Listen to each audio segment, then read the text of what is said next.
welcome to episode 66 of the Boundless Business Podcast. As always, you have Larissa, Justine, and myself here, and we're coming to you from our phones. We're just trying something out. So if you're watching YouTube or any of these short clips, let us know what your thoughts are. We'd love to get your feedback. But team, how are you feeling today? We're feeling good, feeling caffeinated. Life's good. Yeah, I don't know. This coffee is hitting me like Yes. a bus. So I'm zooming. I'm zooming. Me too. I also.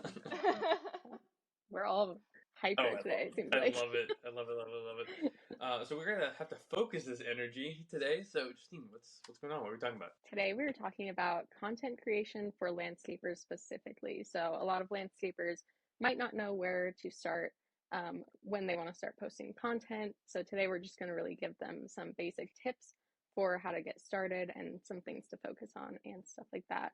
So let's start with explaining why landscapers should be creating content. Yeah, so I know as soon as people probably heard this topic, they start cringing, like, oh, another person saying post more stuff on social and like just take more pictures and take more videos. But honestly, there's so much more strategy behind it. But the real reason, like the only reason you should focus on this is if you do it consistently, you will get cheaper leads.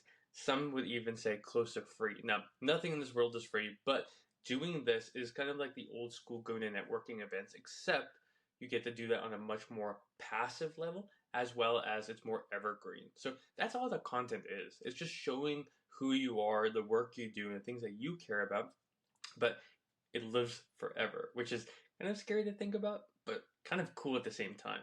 So that's why you should, number one, care, like why this is so important. Larissa, I don't think, like, tell me if I missed anything there, but I know like a lot of contractors here posting and they're like, oh, I never get anything from it. So what do you think? Well, I think you gave a really good high level. I can give a couple specific reasons to kind of explain a little bit more about why, like, it will bring your lead costs down, maybe even get you some really, really inexpensive leads. And a lot of that has to do with like people want to be able to see your work, especially if you're a landscaper or somewhere in that space. People want to be able to see your work to provide that proof of like basically validity there, especially if it's somebody who maybe they're shopping around, they know they kind of want turf, but they don't exactly know what they're looking for. They're going to go and immediately, the first thing they do, whether they found you organically or paid, if they're in the mindset to buy, the first thing they're probably going to go do is they're going to look at your work.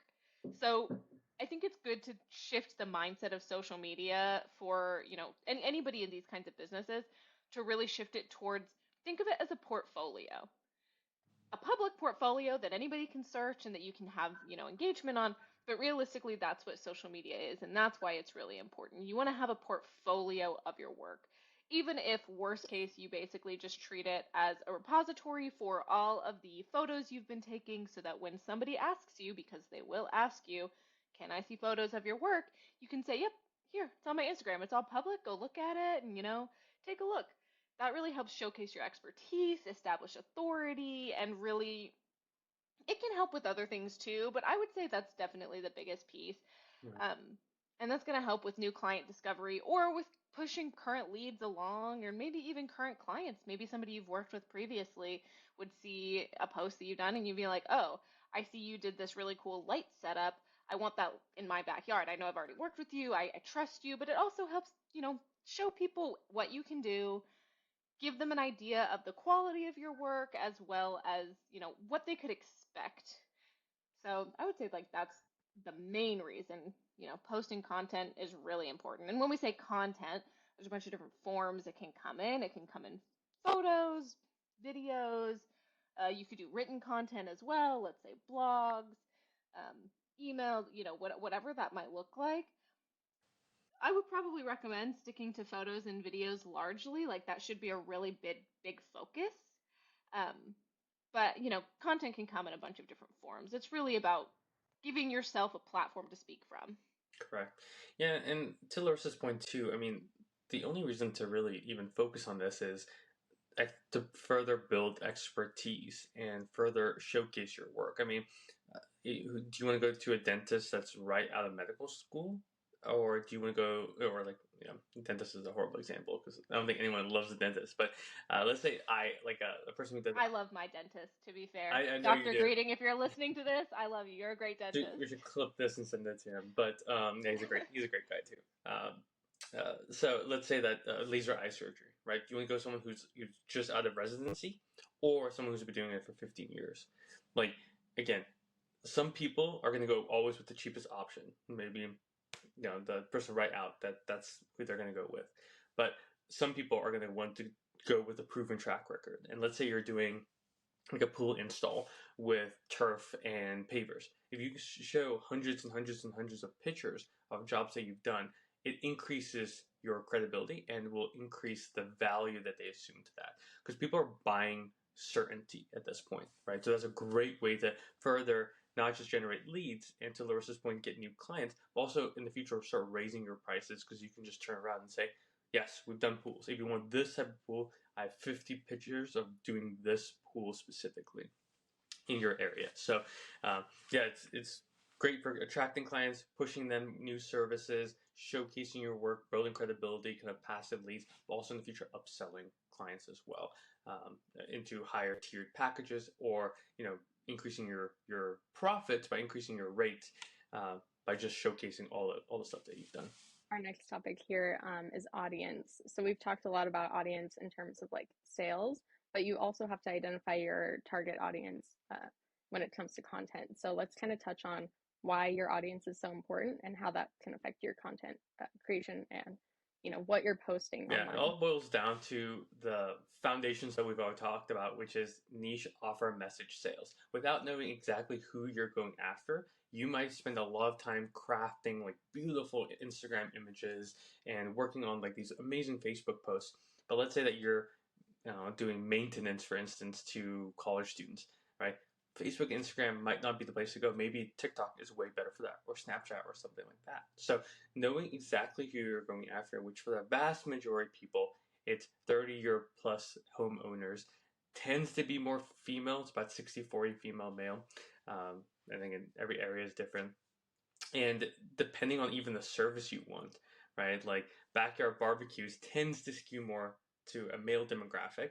There's certain things that people care about with that. Like, for instance, if you're doing a backyard barbecue, are you going to put their Traeger in there too? That might be important to someone who's looking for that. Also, people might not even know what the Traeger is, so you don't want to keep pushing the fact that you can put your Traeger here in this little cover and blah blah blah blah. Maybe it's something more on, for instance, a single person versus a person with kids and animals, right?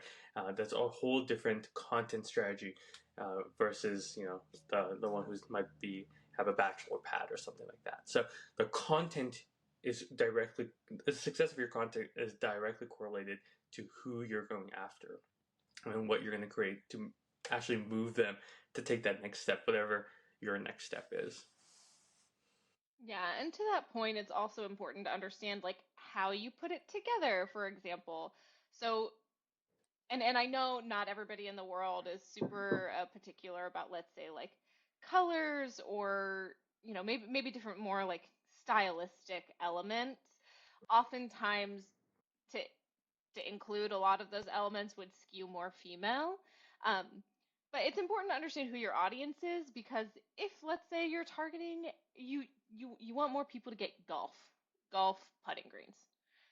That's what you want, right? You could probably relatively safely assume that that audience for that particular kind of piece, it might skew more male. Women don't golf as much as men, statistically, right? So that's one of the things you want to just keep in mind, that like if you have a really cool golf image, maybe don't put cute like pink squiggly lines all over it and things like that might just turn your audience off a little bit. And to the point of the audience as well, it's important to understand who your audience is, because it will affect the content you do create. So, like Nico mentioned earlier, different audiences prefer different mediums. Somebody might prefer Instagram over TikTok, let's say. But if you are producing, let's say your audience prefers TikTok, right? You're going to want to make sure you're producing content in a vertical style, and it's probably going to have to be video. I mean, TikTok does allow for some photos, but it's still primarily a video platform, right? Whereas if you're exclusively on Instagram, you're going to want maybe more of a mix between images and videos. And I know one other point here is that you can be reaching multiple target audiences at a single time.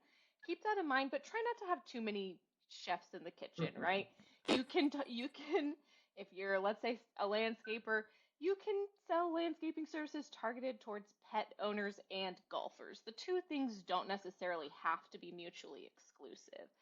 However, if I was, let's say, creating an image that had 4 pictures of work that I've done, and I want this to focus more towards women, I might include a golf thing in there, but I'm probably more likely to include something about pets, about kids, about the pool, or maybe some more intricate, more design type work that I think might skew more female. Yeah.